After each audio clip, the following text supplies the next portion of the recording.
Ah, you caught me. I give up. Here, take this. Boing.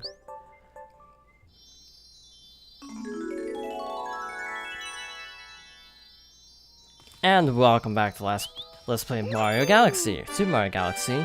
Last time we had some trouble catching these bunnies. Well, mostly finding them, not so much with catching, because by the time we found them, we didn't have enough time to catch them.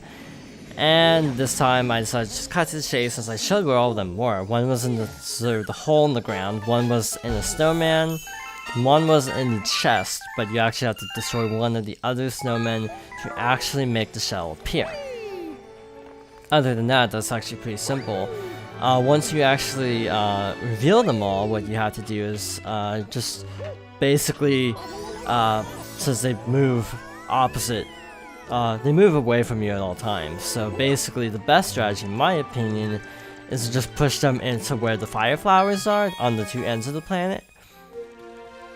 Because if you do that, then they're just trapped in there. So then you can grab them really easily, which is what I did. I trapped two in the one space and one in the other space. So yeah, that is definitely the most effective way to do that. Now, we're not going to the second star yet, we are going to the Sinking Lava Spire, because last time I did not have enough star bits to unlock the Hungry Luma level of this particular galaxy. Now, if I'm not mistaken, this is actually the last Hungry Luma in the level, which I am totally okay with, because it's kind of a tricky mechanic to deal with.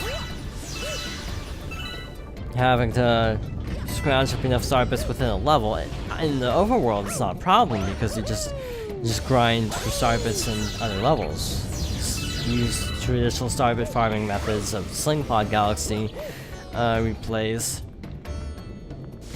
But in this galaxy, 80 star bits are not easy to come by, so gotta be kind of on guard. I don't know how many are in the volcano. It's actually down there.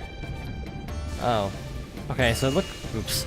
Looks like we pretty thoroughly cleaned out that area. I think what we just need to do here is get most of the star bits at the bottom of the volcano, which I didn't make note of. If you fall at the bottom, you basically end up in a room with a ton of star bits, so we're gonna try to grab more of them this time before actually jumping out.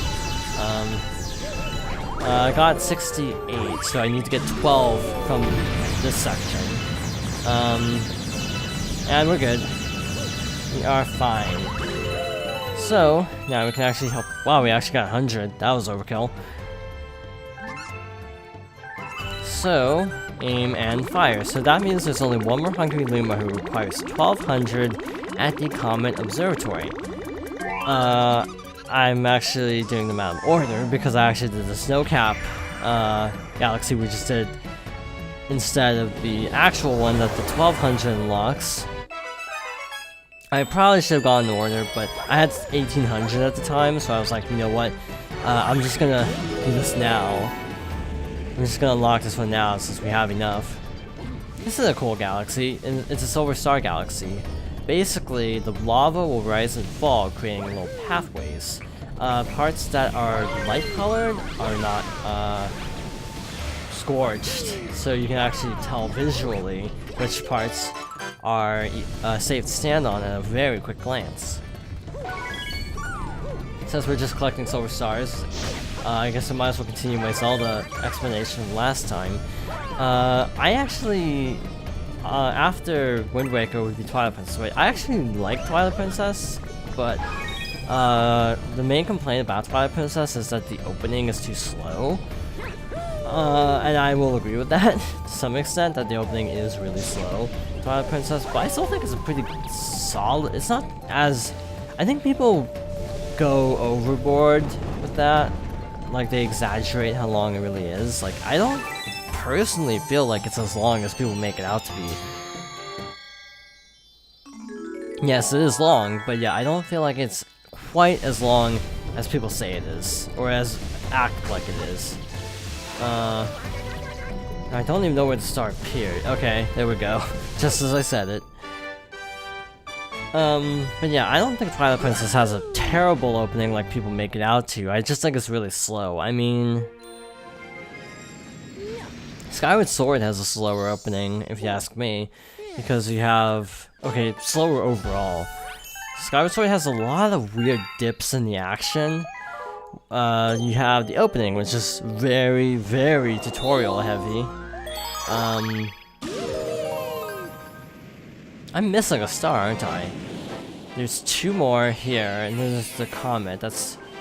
Wait, 2 more here, and that's 103. So yeah, that's what I'm missing. The Hungry Luma outside the observatory.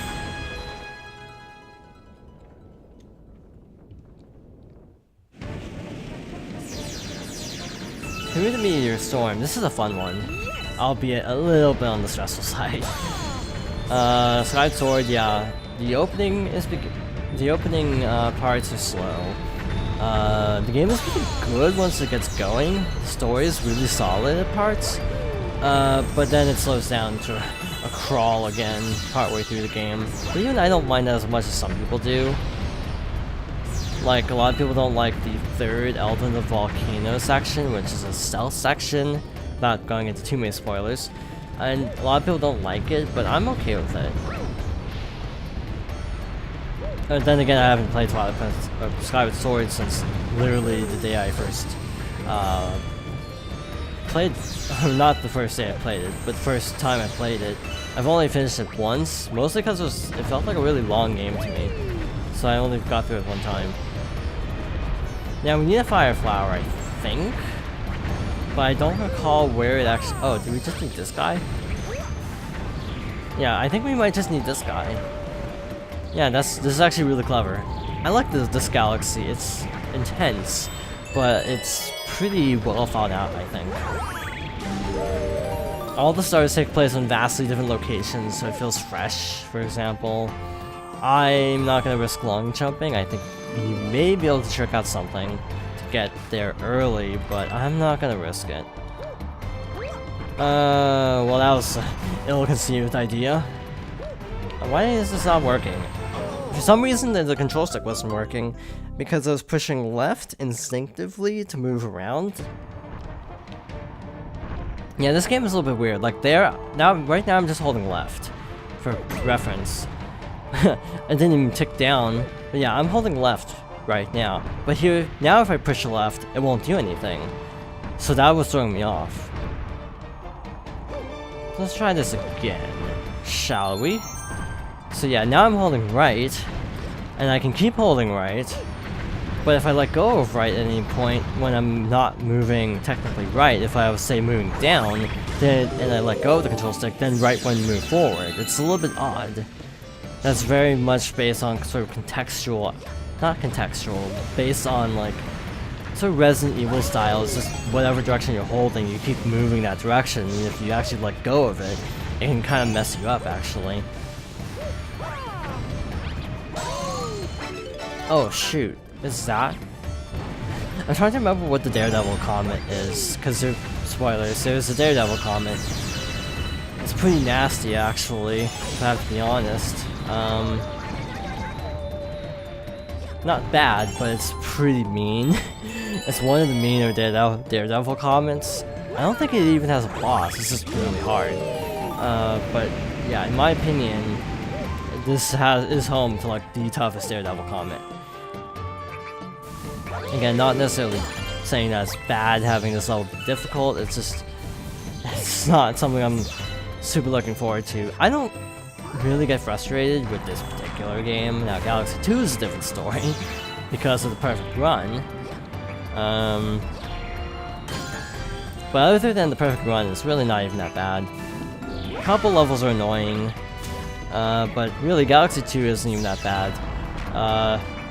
But again, I do consider it to be kind of like the lost levels of this game because it's just like the harder version of it. Okay, that's actually really stressful because you have to just keep running. If you stop, or if you hit a wall, you basically get hit by the bullet bill. So you just have to keep rolling.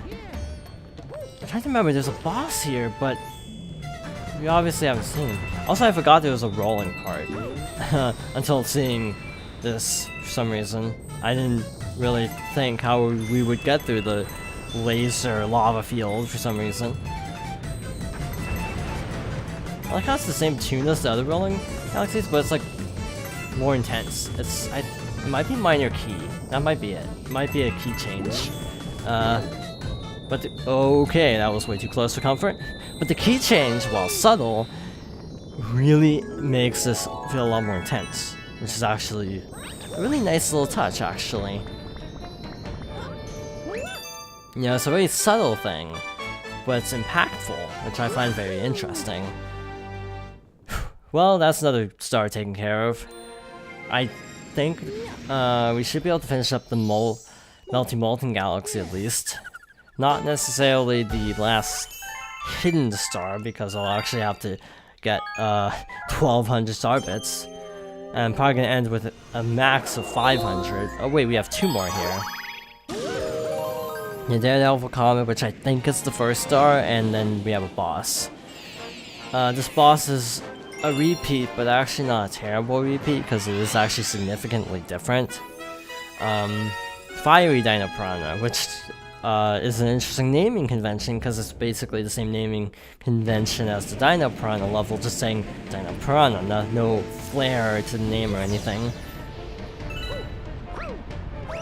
After Skyward Sword, since we're just kind of retreading this area, after Skyward Sword, that just leaves Breath of the Wild.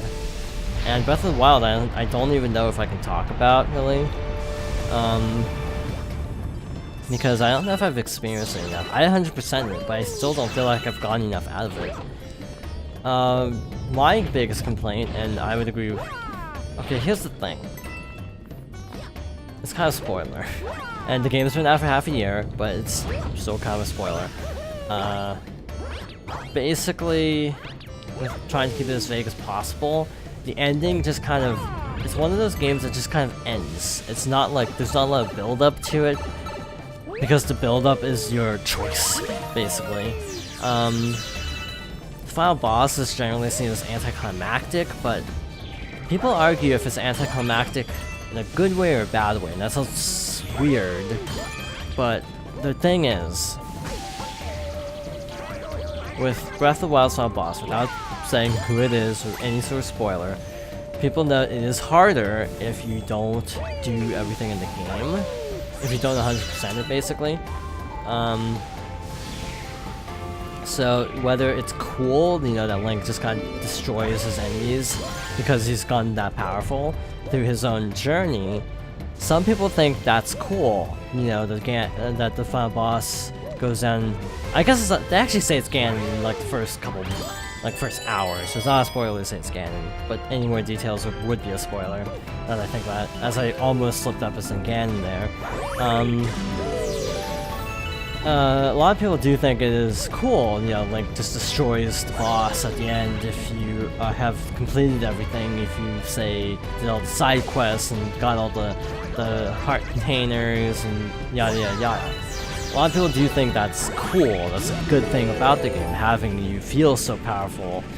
Other people just find the boss anticlimactic and the story just sort of abruptly ends without much fanfare. And I can see both arguments, really. Personally, I don't know. That's the thing, I would probably have to replay the game. And I haven't actually started Master Mode yet, and probably by the time this video goes out, it's probably the last DLC will be revealed, and that is going to be set post-game, apparently, so that might fix some of the story problems with the ending. Yeah, I personally didn't mind the ending, I just didn't really like the ending. It wasn't like Skyward Sword, like hit you in the feels kind of ending, or even Wind Waker. It was just kind of there, and you know, I think that's not a terrible thing for such a big game, that the ending is just kind of like, oh hey, you did it. But it is understandable why people don't like the ending, in my opinion. So yeah.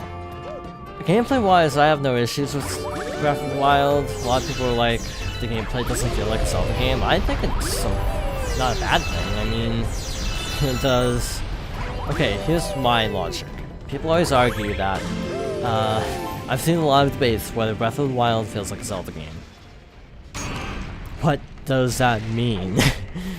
How many Zelda games fit the exact same mold of design? Basically, is what I'm trying to say. You know, a lot of them have dungeons, and Breath of the Wild has dungeons, but they're just very different.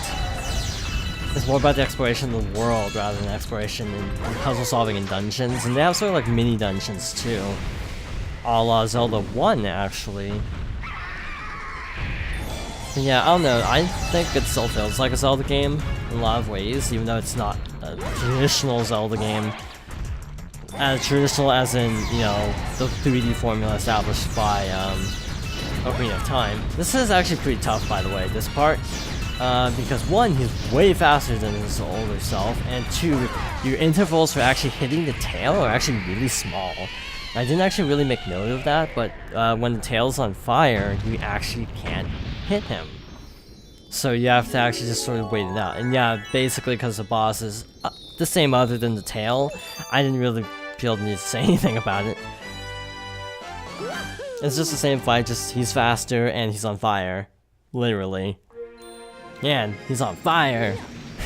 Oh, yeah. Should I do this? I'm gonna try it. I don't know if we'll get through it, I'll probably die in the process. But I want to try this. This will probably end badly, this will probably be a complete train wreck. But I want to see if I can do it in this episode. This is the Daredevil Comet. It's the Lava Spire, and we have to do this with 1 health. This is stressful as all heck because you have the thing with the rising lava, you have all the things with like the launch star, not the launch star, the pull stars. Yeah, this part is stressful, and this is, again, in my opinion, the toughest Daredevil mission, even over the Bouldergeist, which I royally failed at, that fight. So if I do better at this fight, I'll actually be kind of amazed. I mean, if I do better at this level. To my knowledge, this is also the only non-boss Daredevil mission in this game. Not in Galaxy 2. Very famously not in Galaxy 2. But in Galaxy 1, I'm pretty sure it is. So, safety strats, I'm gonna wait till these steam jets go away first. Because I did get hit by them last episode when I tried the star. Now we don't actually need to go inside the volcano this time because we have the we don't have a Hungry Luma to deal with. So yeah, we can just sort of go about our merry way. Yeah, no Hungry Luma in sight. So now we have little those. I didn't think they were coming out for some reason, because it was taking so long. Well, that didn't end well. Yeah, I don't think we have time to complete it now. So I will meet you back there, and we shall hopefully complete this next time. By the way, in Daredevil Comet missions, you have no checkpoints. So you have to do them in one shot, which is why this is, in my opinion, the toughest one, because with the boss, they put you right at the boss. With this one, they put you at the beginning every time. You know, like with the Top Man Daredevil challenge, they put you right at Top Man, so it's not really even that big of a challenge. Same with Bouldergeist, his would be a lot more difficult if you had to actually replay the entire level all over again, but this one you don't have to do that. I mean, this time you actually do have to play through the entire level, which is where the challenge lies. But again, every time I die, basically, I have more chances to get Star Bits, which, because we need a lot of them, it's not the end of the world, as long as I don't run out of lives, because I haven't saved in a while. But in any case, we shall tackle this in the next part. So thank you for watching, and I hope you join me next time for more Super Mario Galaxy.